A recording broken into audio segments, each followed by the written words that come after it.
We will now start session 2, implementation of Japanese-style education in other African countries. EduPod project, implementation in African countries other than Egypt. The first presentation is a project contributing to improving the academic skills of orphan children in support facilities in the Republic of Uganda.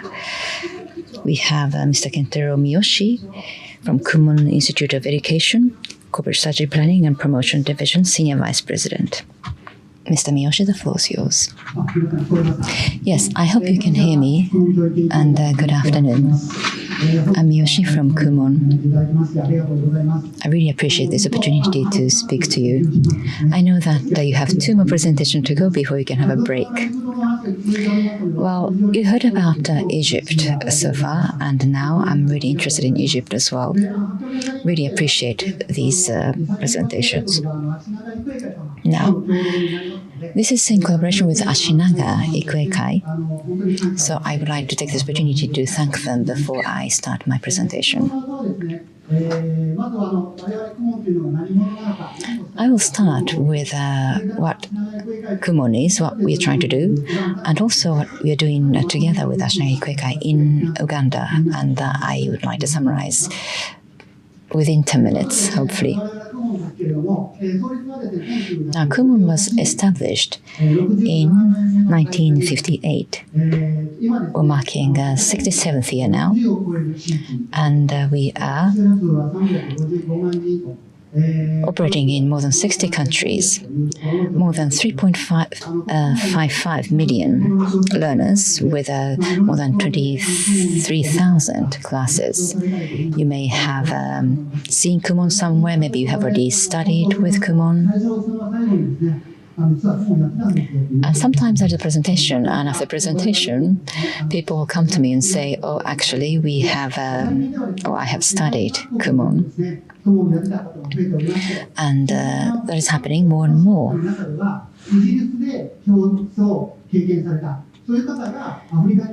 Sometimes people from Africa experience Kumon in the United Kingdom and return to Africa as well.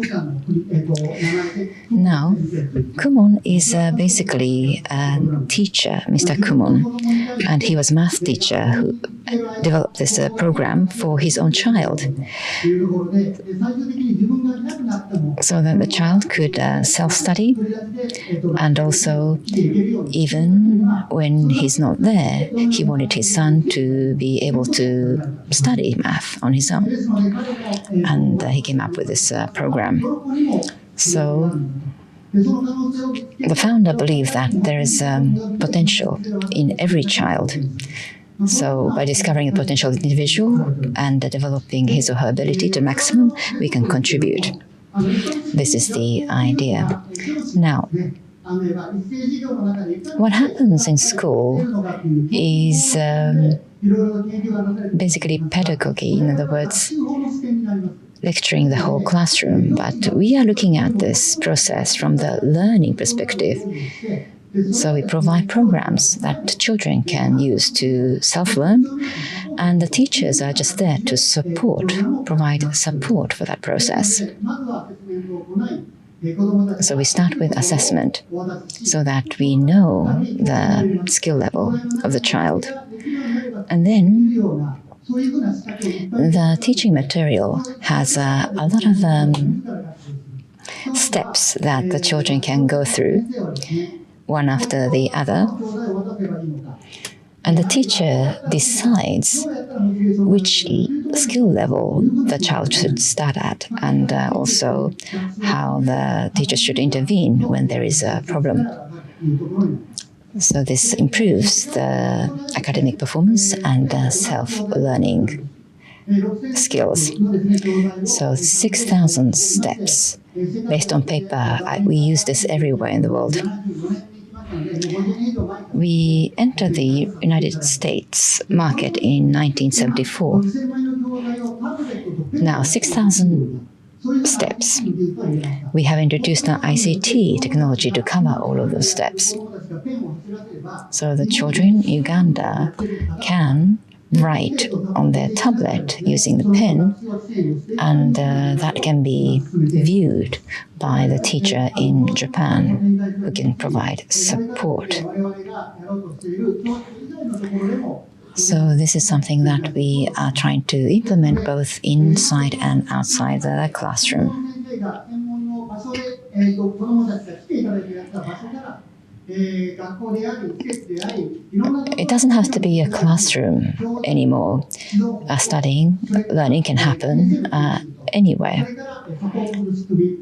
To that end, we're providing a comprehensive package, including study material, training, support, and the system, as well as instruction methods.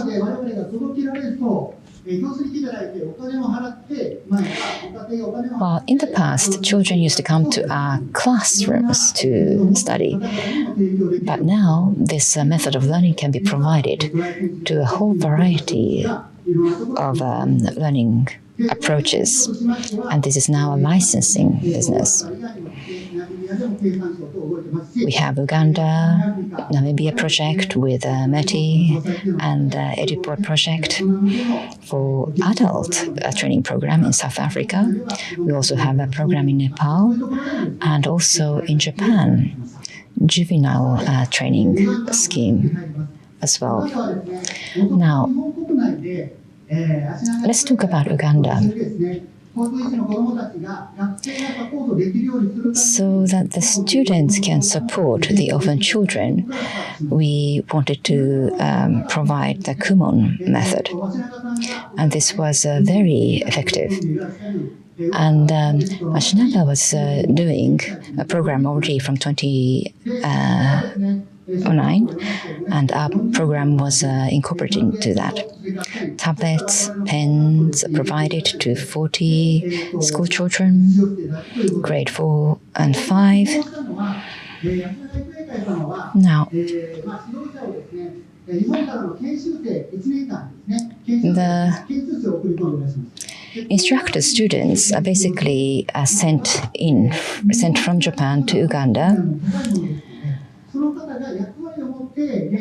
And these instructors used to play the central role teaching the local teachers. And after they return to Japan, the local teachers will continue to provide support to the children. And remote support can also be provided from Japan. Now the activities are very much localized, and this program can be implemented at a local level without the instructors from Japan. In terms of evidence of impact or outcome, we see the changes in score, also the time required to answer these questions. We have seen improvements in both. Children, well, in the past used to use circles or lines to do the calculation, but now the children can calculate this in their minds, enjoying the process of calculation more. And when asked, can they solve a difficult problem on their own, they're responding more positively. In other words, we're contributing to the non-cognitive aspects as well. We are also trying to help teachers develop themselves. And we get feedback saying that instead of scolding a child or just teaching one directionally, they can really help the children to acquire the skill and improve the skill. And it's also a very useful approach for time management and life skill improvement. And the children say that calculation is no longer something that I cannot do. This is a really heartwarming comment for us. So teachers involved in this project also write reports and papers. So Japanese instructors visiting some countries and coming back with these insights. I think this type of program can be provided to other countries as well. So including non-cognitive skills, science and math skills could be improved through the Uganda projects.